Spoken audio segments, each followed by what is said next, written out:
Retour au pays ce lundi du président de la République après avoir participé à la 67e Assemblée générale des Nations unies. Le chef de l'État a été accueilli par des milliers de personnes à son arrivée et le président Martelly, au milieu d'une foule en liesse, a défilé à pied de l'aéroport jusqu'au Palais national.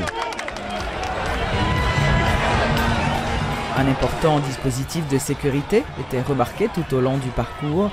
Les manifestants étaient munis de pancartes et de banderoles sur lesquelles on pouvait lire des slogans favorables au chef de l'État. Ils ont profité de l'occasion pour réaffirmer leur soutien au président. Et interrogé par des journalistes, le président de la République a fait remarquer que cette manifestation n'est aucunement une réplique au mouvement des Lavalassiens. La vie chère, pas problème de la vie chère.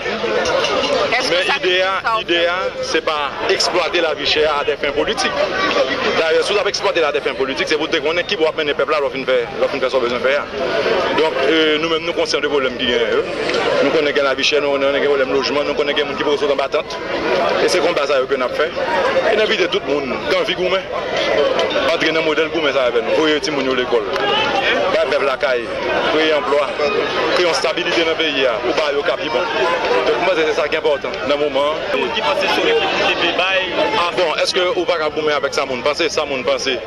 Il te arrêter dans tête, il a mettre le dehors et nous même nous devons répondre, nous devons pas répondre et nous devons dire que nous trompé tout parce que si nous avons fait ça mon devons faire longtemps après là l'État payer mon pour sortir. J'en peut être dans notre secteur qu'a fait peut-être que nous avons bien il y a une question de marché d'un point à un autre. Marché de l'aéroport à parler. Je qu'on fait déjà. Je qu'on fait les privés. Dans n'importe qui département, n'importe qui commune. Nous toujours fait ça. Est-ce que ça peut c'est pour dire volonté à la population pour continuer à accompagner? Certainement. Et je crois que la population qui accompagne, c'était pour renouveler et rassurance. Et détermination de l'accompagner. Vous comprenez, ce n'est pas une question de réplique, pas de bien. Certainement, le président a une sécurité peut-être, mais nous pas l'arrière à charge avec vos âmes de ces gens qui ont fait, qui ont parole monter, c'est pas ça. L'idée, plus que politique, ils ont ce pour moi tout, parce que je dis que santé ma femme. Et le 16 octobre, cap privé, là, moi fini la maladie, 16 octobre, cap privé, je suis sorti par tous les médicaments. Donc, il y a un feu vert pour me commencer, pour prendre une activité à 100%. Donc, vous dire c'est plus pour marquer que nous toujours prêts peuple, nous toujours qu'à marcher. Et là, il n'y a pas de trop chaud pour résister à marcher à peuple. C'est pas le genou, c'est volontaire, c'est pas le genou, c'est volontaire.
Pour commémorer l'anniversaire du coup d'État contre le président Aristide le 30 septembre 1991, des milliers de Lavalassiens avaient participé dans la capitale dimanche dernier à une manifestation anti-gouvernementale avec des revendications sociales, notamment en ce qui a trait à la vie chère. Le sénateur Moïse Jean-Charles, opposant farouche au chef de l'État, qui avait pris part à cette marche, brandissait un carton rouge pour signifier sa réprobation à l'égard de l'action de l'administration Martelly. Les premiers manifestants, ayant débuté la marche devant le local de l'église Saint-Jean-Bosco, avaient été rejoints par plusieurs centaines d'autres dans les quartiers tels La Saline, Saint-Martin ou encore Solino. Outre la cherté de la vie, les protestataires dénonçaient la corruption dans l'administration publique et l'inefficacité du programme de scolarisation universelle. Certains leaders du mouvement ont estimé que les promesses relatives à l'amélioration des conditions de vie des couches vulnérables n'ont pas été tenues. La marche, qui bénéficiait d'un important dispositif sécuritaire de la police et de la MINUSTAH, a pu être bouclée sans incident au Champ de Mars. Il s'agissait de la première manifestation anti-gouvernementale dans la région métropolitaine depuis l'intronisation du chef de l'État Michel Martelly. Les leaders du mouvement annoncent la poursuite de cette mobilisation jusqu'à satisfaction de leurs revendications.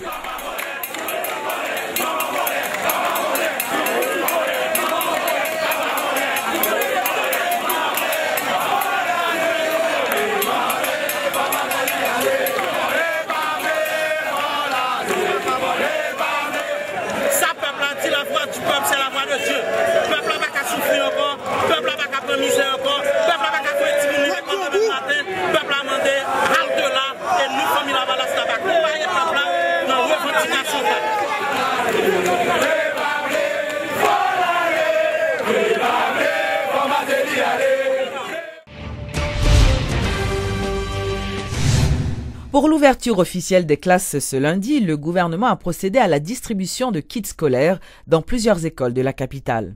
Cette distribution de matériel scolaire a été faite par le directeur général du FAES, Klaus Eberwein, qui a profité pour annoncer que les écoliers bénéficieront d'un plat chaud chaque jour dans le cadre du programme national de cantine scolaire. FAES, il y a 800 écoles que le va distribuer, manuel scolaire, uniforme pour garçons et filles, et kits scolaires. Des kits de fourniture classiques, qui ont cahiers, qui ont plumes, crayons, gomme. Nous distribuons des kits d'enseignants.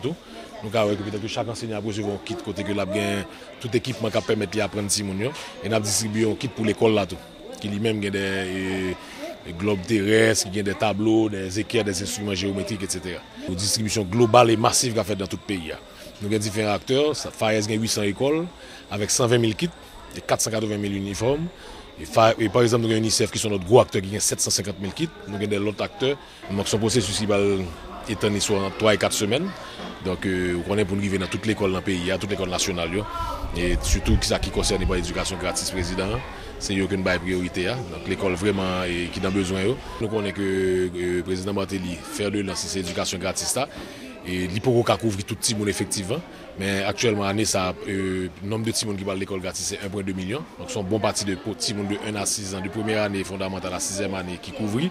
En même temps, tout le monde dit qu'il y a à peu près 1,1 million de kits qui peuvent distribuer entre tout acteur. Il y a une bonne quantité, tout plus que 1 million qui peuvent recevoir la cantine scolaire. Il y a une quantité de banques à distribuer. Donc, effectivement, on ne va pas couvrir totalité population, que nous connaissons que son population qui est à 80% vulnérable. Nous ne pouvons pas couvrir totalité, mais nous essayons le gouvernement à travers les moyens que le gagne, essayer de couvrir le plus que possible. L'éducation, c'est un moyen qui est plus facile et plus important pour qu'un pays sorte dans la pauvreté. Et peut-être pas dans la génération ça, mais si nous avons ici former toute génération ça, nous avons pensé que dans la deuxième génération à Haïti, peut-être pas pauvre comme ça.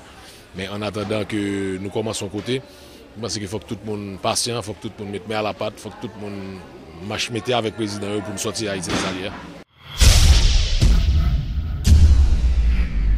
Ouverture ce lundi de la nouvelle année judiciaire 2012-2013.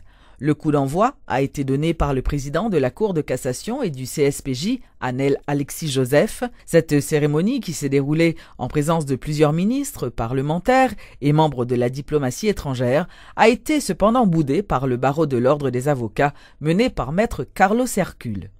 Ce fut l'occasion pour le président du CSPJ de présenter un bilan qu'il juge maigre des réalisations des 2 institutions qu'il dirige.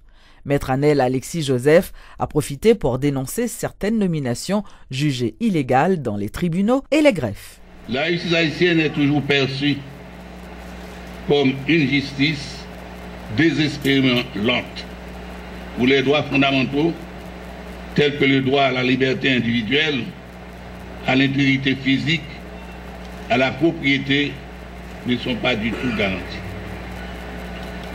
La cause principale de cette situation est une sorte de dysfonctionnement du système au point qu'on n'a pas hésité à dire que la justice haïtienne est paradoxalement garante de l'impunité. Les critiques fusent de toutes parts contre les magistrats rendus responsables de cette situation. Pourtant, le problème est certainement plus complexe. Peut-on oublier que la majeure partie de la population haïtienne vit sans identité, sans acte de naissance ou une carte d'identification? Pourtant, c'est la seule condition pour le citoyen d'avoir accès aux services sociaux de base et à l'exercice plein et entier de ses droits. Il nous faut aujourd'hui nous atteler à implanter les bases pour que chaque Haïtien soit considéré comme un véritable citoyen disposant d'une identité valide et opposable à tous. Et il ne s'agit pas simplement d'une question législative. L'État haïtien doit prendre les dispositions concrètes pour faire appliquer les lois qui existent sur l'état civil, en proposer d'autres afin de mettre à la disposition de tous et de chacun les instruments d'identité nécessaires. Finalement, le parquet de Port-au-Prince a nommé un substitut. Il s'agit de maître Gérald Norguès, qui assure l'intérim suite à la révocation de maître Jean-Renel Senatus. Dans ses premières déclarations à la presse, le nouveau commissaire du gouvernement de Port-au-Prince annonce la poursuite de la lutte contre le phénomène Zokiki. Jusqu'à présent, le code pénal existait jusqu'à présent. Donc ça veut dire que toute décision que tu prends, tu prends, il y a soucieux dans le code pénal. Donc ça veut dire tout autant que le code pénal ça existe, décision qui prend, qui a une base légale, nous avons pour devoir pour nous et avec toute rigueur qui vient derrière. Maintenant, on veut parler du parquet. C'est pas une question de commissaire X, commissaire Y, c'est le parquet. Le parquet, c'est une institution qui doit être forte. Forte. Quand on dit le parquet, ça veut dire que si le parquet met un ordre, l'ordre doit être respecté dans toute sa dimension. À partir de ce lundi 1er octobre, il est formellement interdit d'importer des produits en polyéthylène noir. C'est ce qu'a annoncé le ministre de l'Environnement, Jean Villemont-Hilaire. Ce dernier a toutefois précisé que ces produits continueront à circuler jusqu'à épuisement des stocks existants dans le pays. Il a également fait remarquer que des produits de substitution biodégradables sont disponibles. Nous gagnons tout ensemble de mesures au niveau de la douane, parce que c'est pour le premier, c'est là pour le passer, parce que Haïti pas fait en certaines formes. Haïtien pas fait sachet noir. Donc c'est dans la douane pour le passer pour là. De toute manière, pour commencer une diminution. Maintenant, c'est substitution entre produits ça, qui étaient non biodégradables par un produit qui est biodégradable, c'est lui-même qui vient une nécessité. Je veux que les spectateurs comprennent que l'environnement, problème est d'abord un problème de comportement citoyen. Nous ne pouvons pas résoudre le problème si les citoyens n'ont pas accepté de changer de comportement. Gagner des comportements qui sont durables, qui sont plus durables que l'autre. Premier comportement qui est durable, c'est ou même prendre assiette ou la caillou à l'acheter manger, meilleur bagage. Deuxième comportement qui est durable, c'est que machin de manger, utiliser assiette qu'il faut et que vous nettoyez et avec ce qu'il faut pour permettre que vous capable d'utiliser. Ça, c'est le premier bagage. Deuxième comportement, si vous obligé à l'acheter non emballage, utilisation de ça dans les gagnants buffets, etc., ou bien gros assiette, ça, ok, pour mon capable acheter gros plat emporté, ouais, ça, nous capables utiliser ça lui-même, qui c'est même bagaille, gain qui en 4 places, etc., gain gobelet là-dedans, et gain différents types de produits. Nous capables d'utiliser ça. Produits ça que nous avons présenté là, sont produits qui sont à base de résidus agricoles, ça veut dire déchets agricoles. C'est ça que nous n'avons pas utilisé encore, tant qu'on pas du riz, tant qu'on bagascan qui fait produit ça. Et là, on prend ou la gueule dans la cour la caillou, dans le fatra qu'on fait, dans le trou qu'on fait pour faire compost, on va rentrer la gueule là-dedans, la tourner compost. Dans l'actualité sportive, le tournoi de tennis organisé par la Fédération haïtienne de tennis a pris fin le week-end dernier. Selon Jo-Étienne Junior, plusieurs jeunes avaient pris part à ce championnat, réunissant ainsi près de 6 catégories. Toute bagaille bien passée. Non seulement au niveau participation, quand même, malgré que un niveau nous connaissons qui baisse en pile, mais quand même participation Timounio et non seulement participation mais motivation Timounio et vraiment émerveiller public là par et